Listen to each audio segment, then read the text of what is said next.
Hey guys, anime nerd here. So looking back I realise कि काफ़ी time से मैंने कोई टॉप 10 वीडियो नहीं बनाई है, तो मैंने सोचा कि कुछ रिकमेंडेशंस ही दे देता हूँ, जिसके साथ साथ एक वीडियो भी हो जाएगी। जिसकी वजह से आज की इस वीडियो में मैं बात करने वाला हूँ 10 ऐसे अंडररेटेड एनिमे शोज़ के बारे में जो तुम्हें डेफिनेटली चेकआउट करने चाहिए अगर तुमने इन्हें चेकआउट नहीं किया है तो। सो ये वीडियो सच में काफ़ी ज़्यादा इंटरेस्टिंग होने वाली है। So without wasting any more time, चलिए शुरू कर लेते हैं आज के इस अमेजिंग वीडियो को। Starting of the list with blast of Tempest, जो एक काफ़ी बढ़िया एक्शन साइकोलॉजिकल शो निकल के आता है, जहां हमें एक सुपरनैचुरल वर्ल्ड से इंट्रोड्यूस कराया जाता है, जहां योशिनो और माहिरो दो बेस्ट फ्रेंड निकल के आते हैं और योशिनो माहिरो की सिस्टर को सीक्रेटली डेट कर रहा होता है अनटिल माहिरो की बहन की जान चली जाती है। जिसके बाद माहिरो कह सकते हो कि इन्वेस्टिगेशन पे निकल जाता है और उसे मिलती है एक विच, जो ये कह सकते हो कि क्लेम करती है कि वो उसे बताएगी कि आखिर ये मर्डर किसने किया है। बट इवेंचुअली होता यह है कि उस विच को उसके क्लैन वाले एक डिजर्ट पे बैनिश कर देते हैं और उसके बाद फिर योशिनो और माहिरो ये डिसाइड करते हैं कि वो उस विच को खोजेंगे और इन सभी चीज़ों की जड़ तक पहुंचेंगे। जहां बेसिकली अगर देखा जाए तो ब्लास्ट ऑफ टेम्पेस्ट स्टार्ट तो होता है एक सुपरनैचुरल मर्डर मिस्ट्री के साथ, बट आगे चल के उस चीज़ पे काफ़ी अच्छी तरीके से कैपिटलाइज किया जाता है एंड देन ये शो हमें काफ़ी बढ़िया किस्म की वर्ल्ड बिल्डिंग शो करते हुए भी नजर आता है। अब इस लिस्ट में जितने भी शोज़ को मैं आगे डिस्कस करूंगा उनके कंपेरिजन में ब्लास्ट ऑफ टेम्पेस्ट मेरा पर्सनल फेवरेट निकल के आता है। दैट डजंट पर्टिकुलरली मीन कि it's the best one in this list, बस वो मेरी पर्सनल बायसनेस है, बट फिर भी मुझे पर्सनली ब्लास्ट ऑफ टेम्पेस्ट काफ़ी ज़्यादा पसंद आया था। इसके काफ़ी सारे प्लॉट ट्विस्ट, इसके काफ़ी सारे सरप्राइजेस इसे बहुत ही ज़्यादा इंटरेस्टिंग और इंगेजिंग बना देते हैं। साथ ही साथ अगर देखा जाए तो कैरेक्टर राइटिंग भी इसकी काफ़ी ज़्यादा इंटरेस्टिंग निकल के आती है, जो चीज़ अनदर प्लस पॉइंट है इस शो से रिलेटेड, जिसकी वजह से you should definitely give it a try. Moving on, next up we have engage to the unidentified, जहाँ बेसिकली अगर देखा जाए तो इंगेज टू द अनआइडेंटिफाई एक wholesome yet interesting supernatural rom com हमें देखने को मिला है, जहाँ हमें इंट्रोड्यूस कराया जाता है कोबेनी से, जो एक टीनेजर है और अपने 16th बर्थडे पे उसे पता चलता है कि she has a fiancee and a sister in law, जिसके बारे में उसे कोई भी नॉलेज नहीं थी या फिर कह सकते हो कि उसके पास उससे रिलेटेड कोई भी मेमोरीज मौजूद नहीं है। जहाँ आगे चल के ये पता चलता है कि उसके लेट ग्रैंड फादर ने ये अरेंजमेंट किया था और उसी तरीके से कह सकते हो कि अब कोबेनी अपनी लाइफ को शुरू करती है अपने फियांसे और अपने सिस्टर इन लॉ के साथ। बट क्या हो अगर मैं तुम्हें बताऊं कि उसका फियांसे और उसकी सिस्टर इन लॉ एक्चुअल में ह्यूमंस नहीं है। तो इसी तरीके से ये एनीमे कह सकते हो कि आगे प्रोग्रेस करता है, जहां ओवरऑल ये काफ़ी बढ़िया रोम कॉम निकल के आता है, बट साथ ही साथ इसका कह सकते हो कि जो ओवरऑल स्टोरी है वो कुछ एपिसोड के बाद काफ़ी अच्छे तरीके से एक्सपैंड होने की कोशिश करती है, जिसके बाद हमें कुछ काफ़ी ज़्यादा इंटरेस्टिंग एलिमेंट्स भी देखने को मिलते हैं इस एनीमे के अंदर। ओवरऑल अगर देखा जाए तो if you are having a bad day then you should definitely check it out, क्योंकि ये काफ़ी बढ़िया इंटरेस्टिंग रोम कॉम निकल के आता है, जिसका सुपरनैचुरल एस्पेक्ट बहुत ही ज़्यादा इंपॉर्टेंट तो नहीं है, बट वो स्टोरी में कहीं ना कहीं वेट ज़रूर ऐड करता है। Next up we have the Heike story, जहाँ हीके स्टोरी एक हिस्टोरिकल एनीमे निकल के आता है और इसकी राइटिंग ब्रिलियंट है, जहाँ हमें ये दिखाया जाता है कि तायरा क्लैन जापान के ऊपर रूल कर रहा होता है और उसकी अथॉरिटी काफ़ी ज़्यादा स्ट्रिक्ट रहती है, जिसके बीच एक बच्ची कह सकते हो कि अनजाने में कह सकते हो कि उस क्लैन को डिसरिस्पेक्ट कर देती है, जिसका सज़ा उसके फादर को भुगतना पड़ता है। अब होता ही है कि ये जो बच्ची है वो गिफ्टेड रहती है क्योंकि वो अपनी एक आंख से डिस्टेंट फ्यूचर देख सकती है। जिसके बाद होता यह है कि उस क्लैन का जो लीडर रहता है उसका एल्डेस्ट सन उस लड़की से मिलता है और काइंड ऑफ उसे अडॉप्ट कर लेता है, जो उसे नाम देता है बीवा। और इसी से फिर कह सकते हो कि यहाँ से हमें ये शो आगे प्रोग्रेस करते हुए देखने को मिलता है, जहाँ हमें बीवा की पूरी लाइफस्टाइल देखने को मिलती है कि वो किस तरीके से इस क्लैन में सर्वाइव करती है, किस तरीके से वो कुछ लोगों को खोती है। और ओवरऑल अगर देखा जाए तो जो दो प्रीवियस शोज़ मैंने मेंशन किए और आगे भी जिन शोज़ की मैं बात करूंगा उनके कंपैरिजन में हीके स्टोरी इस लिस्ट का सबसे बेस्ट एनीमे है। अगर तुम्हें वैसे शोज़ देखना पसंद है जहाँ तुम्हें अच्छा खासा अपना अटेंशन स्पैन देना हो, जिसकी हर एक छोटी डिटेल बहुत ही ज़्यादा इंपॉर्टेंट निकल के आती है, जो इंटायर शो ही कह सकते हो कि कंप्लीट आर्ट है, तो उस मामले में हीके स्टोरीज फॉर यू। इसकी राइटिंग, इसकी प्रेजेंटेशन बिल्कुल लाजवाब निकल के आती है, making in one of the best anime shows ever, जिसके बारे में हो सकता है तुम में से काफ़ी सारे लोग नहीं जानते होंगे। Next up we have Id invaded. अब इड इन्वेडेड उन शोज़ में से एक निकल के आता है जिसे तुमने ईदर देख रखा है और तुम उसके बारे में भूल चुके हो, या फिर तुमने इसका नाम भी नहीं सुना होगा। तो बेसिकली होता ये है कि हमें इंट्रोड्यूस किया जाता है आकिहितो से, जो एक बढ़िया डिटेक्टिव है, लेकिन वो जो क्राइम सीन्स वगैरह उन्हें काफ़ी डिफरेंटली ऑपरेट करता है, क्योंकि वो इन्वॉल्व है एक ऐसे पुलिस स्क्वाड के साथ जिनके पास एक हाईली एडवांस सिस्टम मौजूद है, जिनके मदद से वो लोग क्रिमिनल अनकॉन्शियस माइंड को एक डिफरेंट वर्ल्ड में कन्वर्ट कर सकते हैं इन्वेस्टिगेशन के लिए, जिन्हें ही इडवेल कहा जाता है। अब इडवेल के अंदर हर कोई एंटर नहीं कर सकता है, कुछ स्पेशल लोगों को छोड़ के, जिन्हीं में से एक निकल के आता है आकिहितो। और उसी तरीके से बेसिकली अगर देखा जाए तो वो काफ़ी सारे क्राइम सीन्स को इन्वेस्टिगेट करता है। इसी तरीके से इसकी स्टोरी आगे प्रोग्रेस करती है, जहां हमें मल्टीपल क्राइम सीक्वेंसेस देखने को मिलते हैं, लेकिन साथ ही साथ आकिहितो की एक पर्टिकुलर पर्सनल स्टोरी भी चल रही होती है, जो स्टोरी के अंदर ज़्यादा वेट डालने का काम करती है। अब अगर देखा जाए तो तुमने अगर काफ़ी सारे ढेर सारे हॉलीवुड साई-फाई शोज़ देख रखे हैं, मूवीज़ देख रखी हैं, तो उनसे काफ़ी ज़्यादा सिमिलर वाइब तुम्हें इड इन्वेडेड में भी देखने को मिलेगी, बिकॉज ये कहीं ना कहीं काफ़ी सारे हॉलीवुड साईफाई मूवी से इंस्पायर्ड है, जिसकी वजह से ये काफ़ी ज़्यादा कुछ रिवॉल्यूशनरी तो नहीं करता, but as a action thriller ये कह सकते हो कि खुद को काफ़ी अच्छे तरीके से प्रेजेंट करता है, जहाँ इसकी राइटिंग मुझे पर्सनली काफ़ी ज़्यादा पसंद है, जिसकी वजह से अगर ओवरऑल देखा जाए तो इसका जो मर्डर मिस्ट्री का एंगल निकल के आता है वो इंगेजिंग बना रहता है, और साथ ही साथ आके ही तो की जो हमें एक पर्सनल स्टोरी देखने को मिली है वो शो के अंदर और भी ज़्यादा इमोशनल एंगल्स को ऐड करता है, जिसकी वजह से ये शो मस्ट वॉच है, और अगर तुमने देखा नहीं है तो तुम्हें चेकआउट करना चाहिए।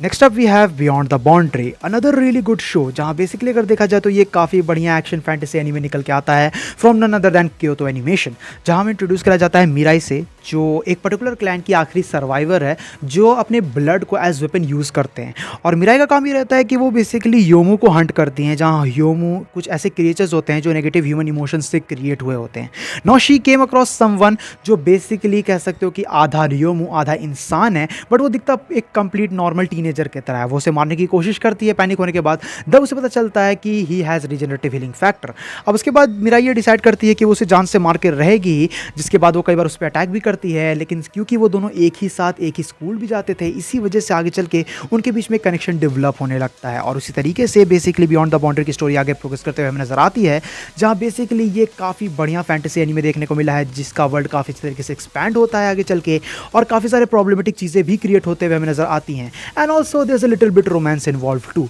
जिस बेसिस से अगर देखा जाए तो बियॉन्ड द बाउंड्री एक मस्ट वॉच निकल के आता है। और क्योंकि मैंने बताया कि ये क्योतो एनिमेशन का है, तो इसकी एनिमेशन क्वालिटी भी बहुत ही ज़्यादा बढ़िया है। इस एनिमे को देखते टाइम तुम्हें थोड़ी बहुत जुजुत्सु काइसेन जैसी वाइब तुम्हें देखने को मिलेगी, although I think beyond the boundary is a way better show compare to Jujutsu Kaisen, but that's my opinion. But अगर तुमने बियॉन्ड द बाउंड्री नहीं देखा है तो तुम इसे चेकआउट कर सकते हो, because it's a really good one.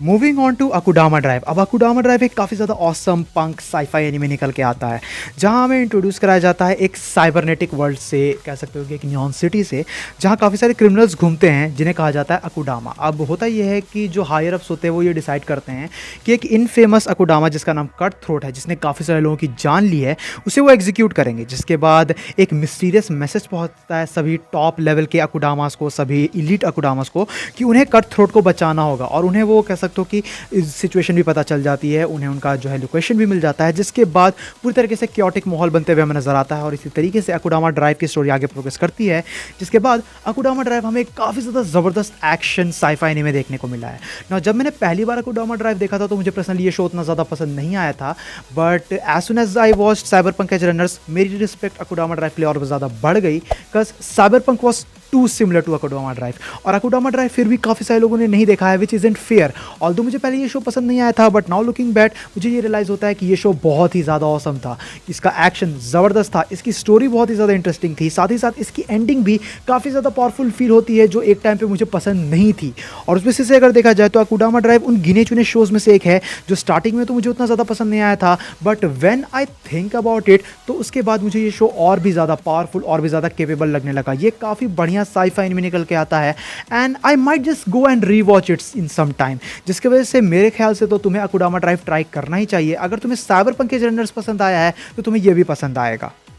Next up we have Eden Zero. अब ईडन ज़ीरो एक काफ़ी ज़्यादा इंटरेस्टिंग और फन साईफाई एडवेंचर निकल के आता है, जहाँ बेसिकली हमें इंट्रोड्यूस करा जाता है शिकी से, जो हमारा मेन प्रोटैगनिस्ट है, जो एक ऐसे प्लैनेट पर रहता है जहाँ सिर्फ मशीन लाइफ फॉर्म्स एग्जिस्ट करते हैं, सिर्फ रोबोट्स एग्जिस्ट करते हैं, और अपने इंटायर लाइफ में उसने किसी भी ह्यूमन के साथ इंटरेक्शन नहीं किया है, उसने किसी भी ह्यूमन को नहीं देखा है खुद के अलावा। जिसके बाद होता यह है कि अचानक एक बार रेबेका और उसका कंपेनियन हैप्पी उस प्लैनेट पर आते हैं, और उसके बाद उन पर अटैक हो जाता है, जिसके बाद अचानक से वो जो मशीन लाइफ फॉर्म्स रहते हैं वो शिकी पे भी अटैक करने लगते हैं, जो उसी के साथ पले बड़े थे। और उस बेसिस से अगर देखा जाए तो ना चाहते हुए भी शिकी रेबेका और हैप्पी के साथ उनके स्पेसशिप में उस प्लैनेट को छोड़ के निकल जाता है एक नए पर्पस के लिए। जिसके बाद ही ईडन ज़ीरो का हमें इंटरगैलेक्टिक एडवेंचर स्टार्ट होते हुए नजर आता है, जहाँ बेसिकली अगर देखा जाए तो ईडन ज़ीरो मुझे पर्टिकुलरली एक काफ़ी ज़्यादा इंटरटेनिंग एनीमे लगा था, क्योंकि इसका जो एडवेंचर का एस्पेक्ट है, जो इंटरगैलेक्टिक एडवेंचर का एस्पेक्ट है, वो बहुत ही ज़्यादा इंटरेस्टिंग निकल के आता है। Also the anime is from the same creator of fairy tale, but apparently it's way better. और उस बेसिस से अगर देखा जाए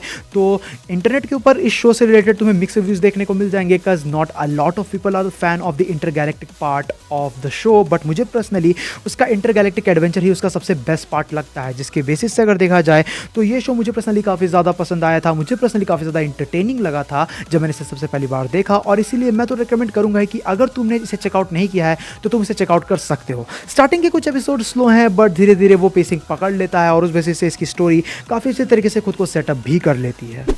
नेक्स्ट अप वी हैव स्कीगाकिरे which is an absolute top tier romance drama जिसे मैं डेफिनेटली रिकमेंड करूंगा, जहां बेसिकली हमें इंट्रोड्यूस करा जाता है कोतारो और अकाने से। जहां कोतारो एक राइटर बनना चाहता है, वहां अकाने बेसिकली एक ट्रैक टीम प्लेयर निकल के आती है और अपने जूनियर हाई के फाइनल ईयर में ये दोनों ही कह सकते हो कि क्लासमेट बन जाते हैं, जिनके बाद स्टार्टिंग में तो ये दोनों कंप्लीट स्ट्रेंजर्स रहते हैं, बट आगे चल के धीरे धीरे दोनों के बीच में कुछ कनेक्शन डेवलप होता है और इसी तरीके से स्टोरी आगे प्रोग्रेस करती है। जहाँ ओवरऑल अगर देखा जाए तो जैसे कि मैंने कहा कि ये एक रोमांस ड्रामा है, लेकिन ये एब्सोल्युटली टॉप टियर निकल के आता है। ये शो की पेसिंग काफ़ी ज़्यादा स्लो कुछ लोगों को लग सकती है, बट इन माय ओपिनियन स्कीगाकिरे is one of the most realistic romance animes out there, जिसकी वजह से अगर देखा जाए तो इसकी राइटिंग बहुत ही ज़्यादा शानदार निकल के आती है, इसकी प्रेजेंटेशन लाजवाब है और ओवरऑल इस वजह से काफ़ी सारे जो मोमेंट्स भी क्रिएट होते हैं कैरेक्टर्स के बीच में, वो इसे बहुत ही ज़्यादा अच्छे तरीके से प्रेजेंट करने में हेल्प भी करते हैं, जिसकी वजह से स्कीगाकिरे उन गिने चुने एनिमे शोज़ में से एक है जिसे मैं हर किसी को रिकमेंड करना प्रेफर करता हूँ, भले वो रोमांस एनिमे देखता हो या नहीं। ऑल्दो फ़र्क नहीं पड़ता अगर तुमने काफ़ी सारे रोमांस देख रखे हो या फिर नहीं, तुम भी इसे चेकआउट कर सकते हो, because in my opinion it's really worth it. Next up in the list we have Saraiya Goyou, also known as house of 5 leaves, जो बेसिकली सेट है जापान के ईडो पीरियड में, जहाँ हमें इंट्रोड्यूस कराया जाता है अकित्सुमासा से, जो बेसिकली एक रॉनिन निकल के आता है, जो एक्चुअल में काफ़ी बढ़िया स्वॉर्डमैन है, बट उसकी कह सकते हो कि पर्सनैलिटी की वजह से लोग उसे पसंद नहीं करते हैं, जिसकी वजह से उसे कहीं भी कह सकते हो कि काम करने का जल्दी मौका नहीं मिलता है, जिसकी वजह से वो खुद के रिजॉल्व्स को क्वेश्चन करने लगता है कि वो किस तरीके का सामुराई, किस तरीके का रॉनिन निकल के आता है। इसी बीच उसकी मुलाकात होती है याइची से, जो बेसिकली एक केयर फ्री बंदा रहता है और वो बेसिकली मासा को ऑफर करता है उस खुद के बॉडीगार्ड बनने के लिए, और उस बेसिस से अगर देखा जाए तो उसे बताता तो है कि वो कुछ बिजनेस में इन्वॉल्व है, जो चीज़ उसे खतरे में डालती है, जिसकी वजह से उसे मासा के साथ चाहिए, जिसकी वजह से वो मासा को एज बॉडीगार्ड हायर करना चाहता है। बट इन सभी चीज़ों के बीच में कह सकते हो कि काफ़ी सारी इलीगल एक्टिविटीज़ भी शामिल रहती हैं, जहाँ उस बेसिस से अगर देखा जाए तो हमें हाउस ऑफ 5 लीव्स एक हिस्टोरिकल ड्रामा देखने को मिला है जो बहुत ही ज़्यादा ब्रिलियंट निकल के आता है। Particularly it's not an action anime, जिसकी वजह से अगर तुम इस शो से एक्शन एक्सपेक्ट करोगे तो तुम्हें कुछ देखने को नहीं मिलेगा, बट ओवरऑल इसकी स्टोरी काफ़ी ज़्यादा अमेजिंग है। ये पूरा का पूरा कैरेक्टर ड्रिवन शो निकल के आता है, इसके कैरेक्टर इंटरेक्शन कमाल के हैं और इसी वजह से इसकी स्टोरी भी लाजवाब निकल के आती है, जो मुझे पर्सनली काफ़ी ज़्यादा पसंद आई थी। इन सब के अलावा मैंने एक सेपरेट वीडियो भी बना रखा है सराया गोयो या फिर कहो हाउस ऑफ 5 लीव्स के ऊपर, जिसे तुम देख सकते हो डिटेल में जानने के लिए कि आखिर क्यों तुम्हें ये एनिमे मिस नहीं करना चाहिए। Last but not the least, Chaika the coffin princess. तो बेसिकली अगर देखा जाए तो चाइका द कॉफिन प्रिंसेस एक बहुत ही ज़्यादा बढ़िया मस्ट वॉच फैंटेसी एनीमे निकल के आता है। एज वी ऑल नो कि हमें बहुत ही कम कह सकते हो कि एक्चुअल गुड फैंटेसी एनीमे देखने को मिले हैं, and Chaika the coffin princess is one of them, जहाँ बेसिकली हमें इंट्रोड्यूस कराया जाता है तोरू और अकारी से, जो एक एम्पायर से बिलोंग करते थे, बट क्योंकि अब इंटायर जो वर्ल्ड है वो एक अनसेटलिंग कह सकते हो कि फेज़ में जा चुका है, जिसकी वजह से वो दोनों ट्रैवल करते हैं अक्रॉस द वर्ल्ड और कह सकते हो कि काइंड ऑफ जॉब ढूंढने की कोशिश करते हैं जिनकी वजह से वो सर्वाइव कर सके। इसी के बीच उनकी मुलाकात होती है चाइका से, जो एक विज़र्ड है और वो अपने फादर के रिमेनिंग शैटर्स को ढूंढ रही होती है। जिसके बाद होता है यही है कि चाइका भी उन्हें कह सकते हो कि ज्वाइन कर लेती है उनके एडवेंचर में, और इसी तरीके से इसकी स्टोरी आगे प्रोग्रेस करती है, जहाँ 2 सीज़न के अंदर इसकी स्टोरी हमें कंप्लीट होते हुए नजर आती है। ओवरऑल अगर देखा जाए तो चाइका द कॉफिन प्रिंसेस एक बहुत ही ज़्यादा बढ़िया एक्शन फैंटेसी एडवेंचर एनीमे निकल के आता है, जिसे तुम्हें डेफिनेटली चेकआउट करना चाहिए। If you are a fan of adventure anime shows, if you are a fan of fantasy anime shows, then Chaika the coffin princess भी तुम्हें ज़रूर पसंद आएगा। मुझे पर्टिकुलरली ये एनीमे काफ़ी ज़्यादा पसंद आया था।